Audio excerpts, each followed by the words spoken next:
I'm Rachel, a 45-year-old dentist with my own successful practice.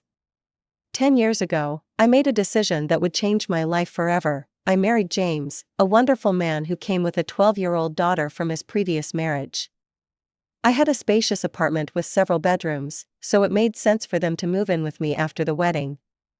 Emma, my stepdaughter, made it crystal clear from day one that she wasn't happy about her father's choice. "Dad," she'd say right in front of me, "could you tell your wife I'm not hungry?" The way she emphasized "your wife" felt like a slap in the face every time. The first few months were a battlefield. Emma would slam doors, ignore my presence, and throw tantrums that would make the neighbors' heads turn. But I refused to take the bait.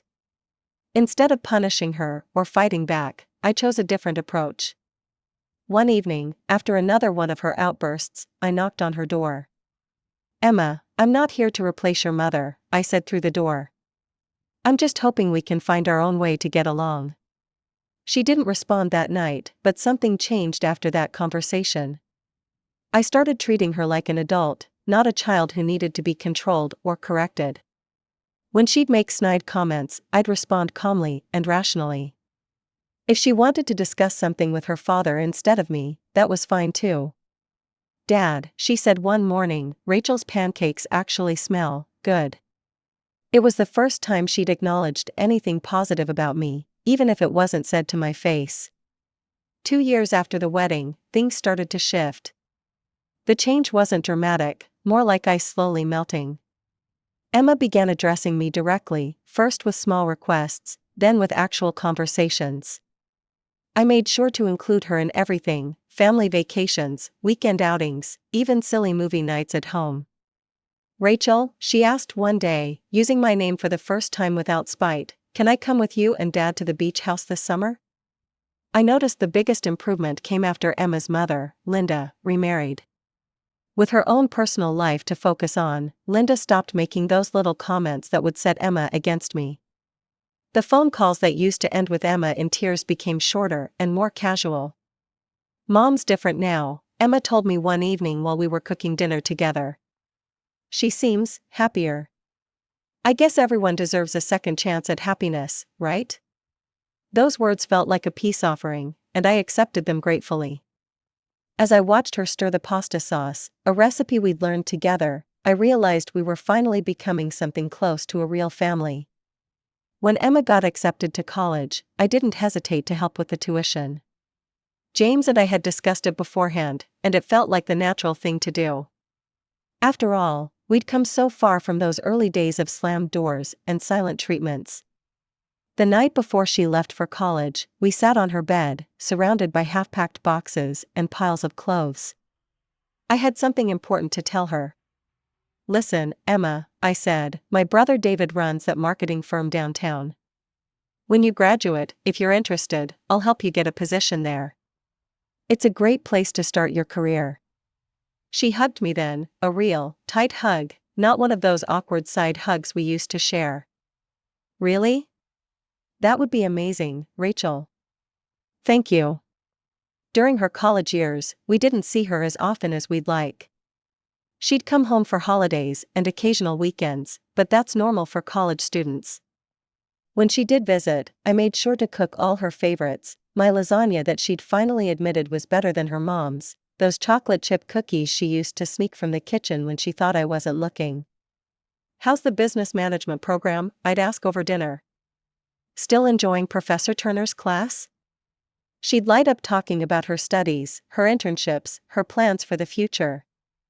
Sometimes, mid-conversation, she'd mention visiting her mom. "I stopped by Mom's place last weekend," she'd say, then quickly add, "Oh, but you should see the project I'm working on for my marketing class." I never pushed when she changed the subject like that. Why would I? It was perfectly natural for her to spend time with her mother. Even James agreed. We'd settled into a comfortable rhythm during these visits. Emma would tell us about her classes, her friends, her part-time job at the campus coffee shop.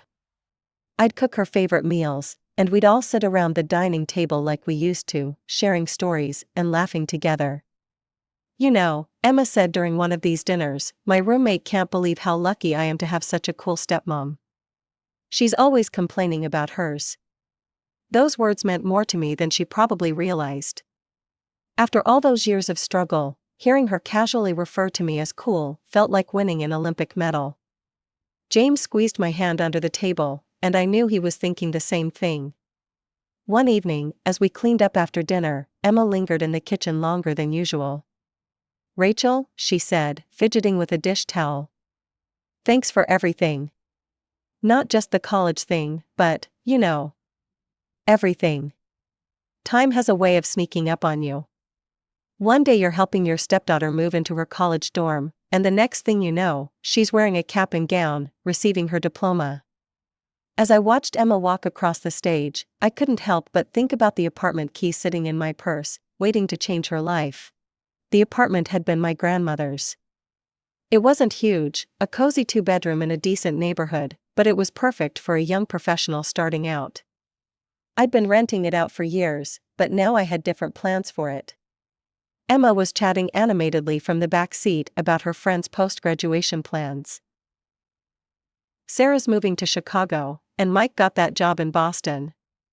It's weird how everyone's spreading out across the country. I caught James's eye and smiled. She had no idea she wouldn't have to go anywhere.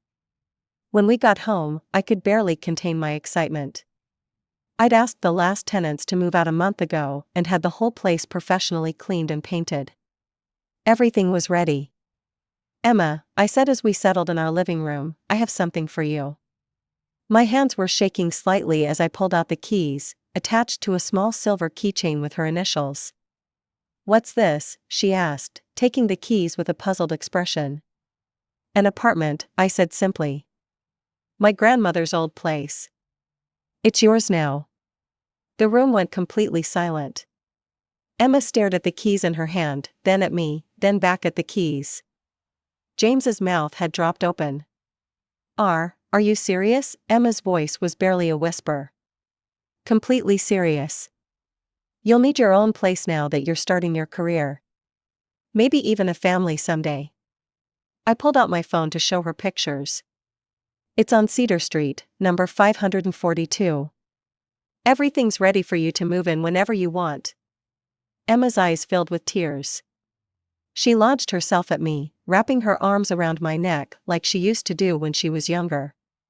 Rachel, I can't believe this is, thank you. James was next, pulling me into a tight embrace. I love you, he whispered in my ear. You're amazing, you know that? Emma was already grabbing her coat. Can I go see it? Right now? I laughed and gave her the address again, making sure she had it right. Of course. The keys work on both the building entrance and apartment door. Take your time exploring. I think I'll stay there tonight, she said excitedly. Is that okay? I want to get a feel for my new home. After she left, James and I curled up on the couch together. The house felt oddly quiet without her bustling energy. Just think, I said, resting my head on his shoulder, someday she'll meet someone special, and they'll make that place their first home together. James kissed the top of my head. And then we'll be grandparents, and you'll spoil our grandkids, just like you've spoiled our daughter. Our daughter. The words made my heart swell. After all these years, all the struggles and tears and slow untrust, she really had become my daughter in every way that mattered. I was enjoying my day off, still basking in the warmth of yesterday's happiness, when my front door burst open with a bang that made me jump. Linda, Emma's mother, stormed in like a hurricane. How dare you, she screamed, her face contorted with rage. Who do you think you are? I stood up from the couch, my heart pounding. Linda? What's wrong? Don't play innocent with me. Emma told me about your little gift. An entire apartment? Really? She was practically spitting the words. You think you can buy my daughter's love? The accusation hit me like a physical blow. That's not what this is about at all, I said, trying to keep my voice steady. I inherited that apartment from my grandmother. Oh, how convenient, Linda cut me off. pacing our living room like a caged animal. You just happened to have a spare apartment lying around? And you just had to give it to my daughter, knowing full well I could never match such an expensive gift. Linda, please, I attempted to explain, my hands raised in a placating gesture. I love Emma. She's like a daughter to me. I just wanted to help her start her adult life. Love her? Linda's laugh was harsh and bitter. You've been trying to replace me since day one. First with the fancy vacations, then paying for her college, and now this? She stepped toward me, her hand raised, and I instinctively stepped back. Before anything could happen, James appeared from nowhere, grabbing Linda's wrist. That's enough, his voice was firm. You need to leave. Now. Linda yanked her arm free, her eyes blazing with hatred. This isn't over, Rachel. You think you're so generous, so perfect? Well, you can't buy a mother's love. Emma will always be my daughter, not yours. No matter how many apartments you throw at her. The door slammed behind her with enough force to rattle the windows.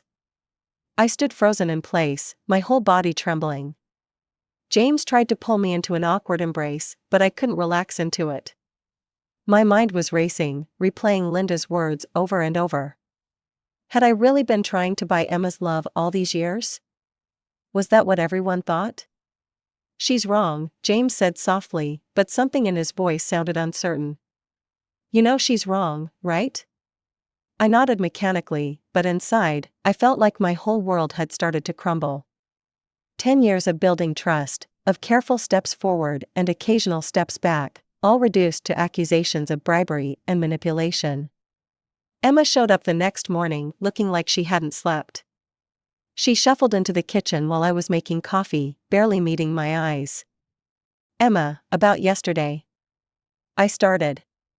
I don't want to talk about it, she cut me off, her voice flat. Without another word, she turned and disappeared into her old room.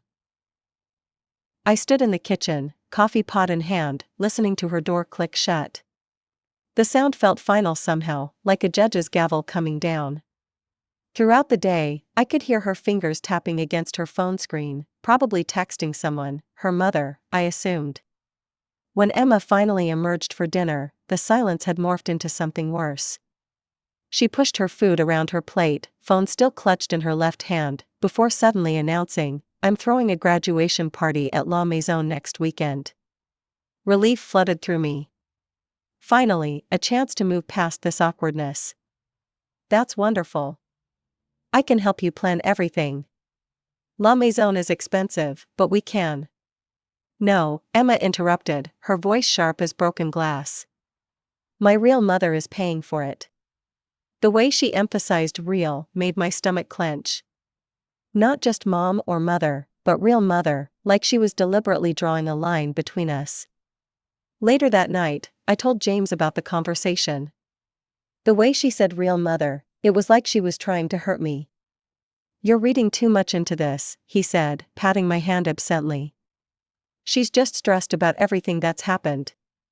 You know how Linda can get. But I wasn't reading too much into it. I couldn't be. Over the next few days, I'd come home from work to hear Emma's voice drifting down the hallway, cheerfully calling friends and relatives. The party's going to be amazing, she'd gush. Mom's rented out the whole restaurant. Yes, the fancy French one downtown. I'd stand in the hallway, key still in hand, listening to her make plan after plan. She called her cousins, her college friends, even some of our neighbors. But day after day, no invitation came my way. Each time I heard her on the phone, each new person she invited, it felt like another brick in a wall being built between us. A wall I hadn't seen coming until it was almost complete. One evening, I overheard her talking to someone, probably her mother, in hushed, excited tones. Everything's arranged. The menu, the decorations, the guest list. She laughed at something the other person said, and the sound twisted in my chest like a knife. It was the same laugh she used to share with me when we'd stay up late watching movies or cooking together. After 2 days of this torture, I decided I couldn't take it anymore. I found her in the kitchen the next morning, drinking coffee and scrolling through her phone like nothing was wrong. Like she hadn't been systematically inviting everyone except me to her graduation party. "Emma," my voice came out shakier than I intended. "Can we talk about the party? I haven't heard any details yet." "What time should we?" "You're not coming," she cut me off, still not looking up. "What?" The word came out as barely more than a whisper. Now she did look up, and I barely recognized her expression. Her eyes were cold, her mouth twisted in a smile I'd never seen before. "You heard me. You're not invited." I gripped the kitchen counter to steady myself. "Emma, what's going on? Is this because of what happened with your mother the other day?" "My real mother," she corrected, emphasizing each word like a weapon. "And yes, she doesn't want you there." "Neither do I." "I don't understand." I pulled out a chair and sat down, my legs suddenly weak. "If this is about the apartment." She let out a harsh laugh that made me flinch. "Oh, I'm keeping the apartment." "I mean, who turns down a free place to live? Consider it payment for all the years I had to put up with you and your perfect stepmom act." The room seemed to spin. "Put up with me? Emma, what are you talking about? Have you been suffering all this time?" "God, you really don't get it, do you?" She stood up, pushing her chair back with a screech against the tile floor. "I never loved you. You were just the woman who made sure my parents could never get back together. If you hadn't shown up, they might have worked things out. We could have been a real family again." Each word felt like a physical blow. I thought about all the nights I'd stayed up helping her with homework, all the times I'd held her while she cried over boys, all the mother-daughter moments I thought we'd shared. "Real family?" My voice cracked. "What do you think we've been for the past 10 years? All those vacations we took together, the college tuition. Yeah, throwing money around. That's your solution to everything, isn't it?" she sneered, and the expression looked so foreign on her face.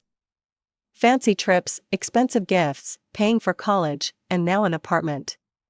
Did you think you could just buy yourself a daughter?" That's not what I was trying to do. I could feel tears starting to form, but I blinked them back. "I did those things because I love you. Because I thought we were family."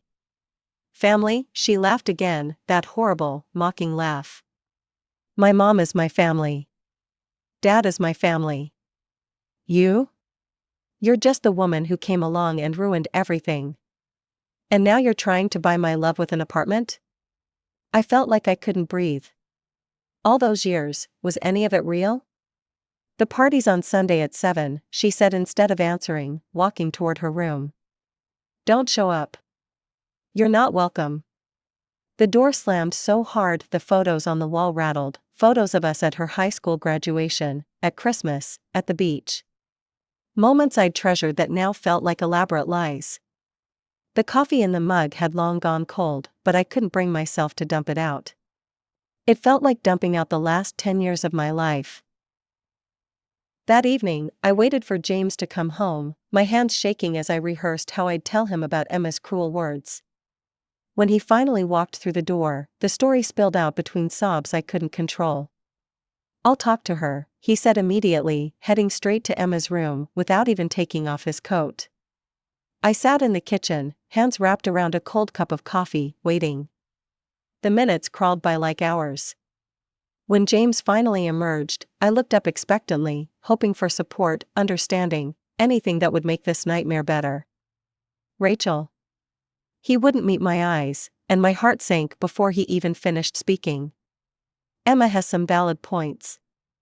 Maybe it would be better if you didn't come to the party." The world stopped spinning. In that moment, 10 years of marriage crystallized into perfect clarity. I had been living a lie all along. "You're still going?" My voice sounded distant, unfamiliar, like it belonged to someone else. "Of course, she's my daughter." He said it like it was the most obvious thing in the world, like I was stupid for even asking. I just nodded, not trusting myself to speak. Over the next few days, I played the perfect understanding wife. I smiled at breakfast. I made their favorite dinners. I pretended everything was fine while my heart shattered into smaller pieces with each passing hour. Sunday evening, I watched them leave for the party. The moment their car disappeared around the corner, I sprang into action. The locksmith was already waiting at my grandmother's apartment. He worked quickly and efficiently, not asking questions about why I needed the locks changed so urgently. Within 20 minutes, I had new keys in my hand. Back home, I moved like a woman possessed. James's clothes went into suitcases, sorted by season and type, just like I'd always done when we packed for vacations. Everything stacked neatly by the door, ready for his departure from my life. Then I made myself a cup of chamomile tea, my favorite comfort drink since childhood. The familiar, soothing aroma filled the kitchen as I sat down on the couch and opened Instagram. Emma had already posted photos from the party. There she was, sandwiched between James and Linda, all three of them beaming at the camera like they didn't have a care in the world. The caption read, "So blessed to be celebrating with the people who truly matter." At midnight, I heard James's key in the lock. His footsteps in the hallway, then silence as he reached the bedroom and saw the suitcases. "Rachel?" His voice was sharp with confusion. "What's all this?" I took another sip of my now cold tea. "You need to find somewhere else to live." He laughed, actually laughed, like this was all some silly joke. "Don't you think you're overreacting? It was just a party." "Just a party?" I set down my cup carefully, the porcelain making a soft clink against the coffee table. "My husband and stepdaughter excluded me from a family celebration." "You took her side when she said she never loved me. You watched her treat me like garbage and did nothing." My voice was steady now, certain. "Expect divorce papers this week." The laughter died in his throat. "Now, wait a minute. We can fix this." "Fix what?" I interrupted. "The fact that you never loved me? That I was just a convenient replacement mother for your daughter? That you stood by while she threw 10 years of love back in my face?" Before James could respond, the front door burst open with a bang. Emma stormed in, her party dress wrinkled, mascara streaking down her face. "What did you do?" she screamed. "Why can't I get into my apartment?" I took another sip of chamomile tea, my hand steady. "Your apartment? Oh, you mean my grandmother's apartment? You gave it to me. You can't just take it back." "Actually, I can." I set down my cup. "Since you believe it was just a bribe to buy your love, I'm taking it back." "I don't bribe people." "You can't do this," her voice cracked with rage and panic. "I can and I did. And while we're at it, I called my brother this morning. Don't bother applying for that position at his company. I told him you're no longer part of the family." Emma's face crumpled. "That's so cruel. How can you do this to me?" "Cruel," I stood up slowly. "Cruel is pretending to love someone for 10 years. Cruel is taking everything they give you while secretly despising them. Cruel is excluding them from your graduation party and posting photos about your real family." James finally found his voice. "Rachel, you're being unreasonable." "No, I'm being clear for the first time in 10 years, I turned to face them both. This is my apartment. You are no longer my family. I want you both out. Now." Emma burst into tears and ran to her room. I could hear she slamming drawers and closet doors, crying and cursing as she packed. James kept trying to talk to me, but I turned up the kitchen faucet to drown out his voice. 30 minutes later, Emma emerged with her suitcases. Her face was red with fury. "You're a horrible person," she spat. "You're worse than I ever thought. I hate you." "Goodbye, Emma," I said calmly. "James, don't forget your golf clubs in the garage." They left, the door closing behind them with a final click. I stood in my silent apartment, breathing deeply for what felt like the first time in days. The next morning, my phone exploded with messages. Linda called 17 times before switching to texts, each one more hostile than the last. "How dare you take back the apartment? You manipulative witch. I'll sue you for this." James's messages were different, pleading, apologetic. Please talk to me. We can work this out. I'm sorry about everything. Emma tried both approaches. I didn't mean what I said. You're ruining my life. Please, Rachel, I'm sorry. I blocked them all without responding. 10 years of manipulation and lies had finally become clear. They'd used me, for my money, my apartment, my connections. Well, no more. The divorce proceedings were quick, thanks to our prenuptial agreement. James tried to claim half of my assets, arguing about his contributions to the marriage. His lawyer's face fell when mine produced the prenup James had signed a decade ago. Through mutual friends, I heard they'd found a small 2-bedroom apartment across town. Emma was struggling to find work, without my brother's help. James had to sell his golf club membership to afford the security deposit. The apartment feels bigger now, emptier. But it's mine. Every morning, I make my chamomile tea and sit by the window, watching the sunrise. No more cooking elaborate meals for ungrateful family members. No more paying for someone else's dreams. No more pretending.